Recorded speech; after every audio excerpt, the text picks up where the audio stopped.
I have the most random selection of stuff, as you'd maybe expect from a career in news and writing in here.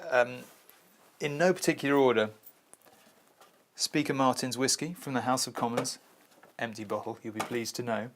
This is something Danny Alexander, remember him from the days of the Coalition?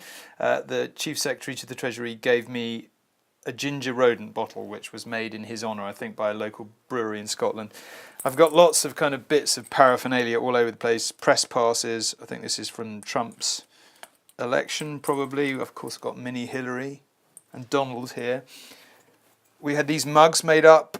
I kind of love collecting this stuff. I really don't know why, but we had these mugs made up for the President Trump inauguration program. Don't know if you remember, he gave that slightly gobsmacking speech on Capitol Hill. That was quite a moment.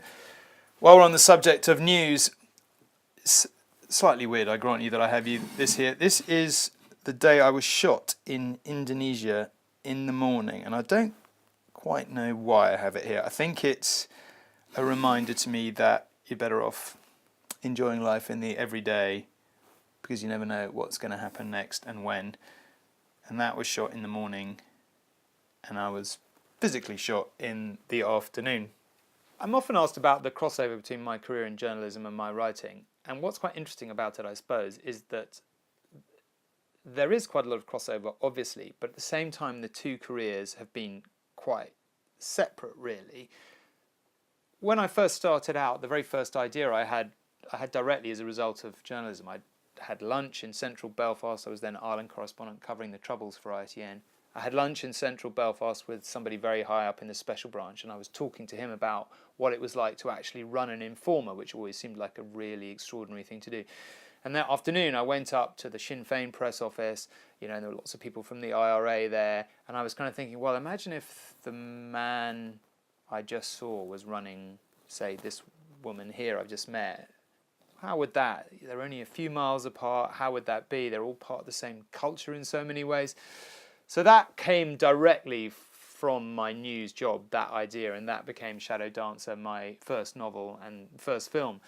Going to the modern day with Secret Service, this is an idea that I think, it says on the front, what if you knew the next Prime Minister was a Russian spy? I can't imagine where I got that idea from. But that came directly from my job in news and from the sort of crazy times we're living through and wanting to channel that, and also wanting a sort of a big idea. So there's direct crossover, but also they're quite separate. Sometimes, I've done a lot of screenwriting as well ever since I did the film Shadow Dancer.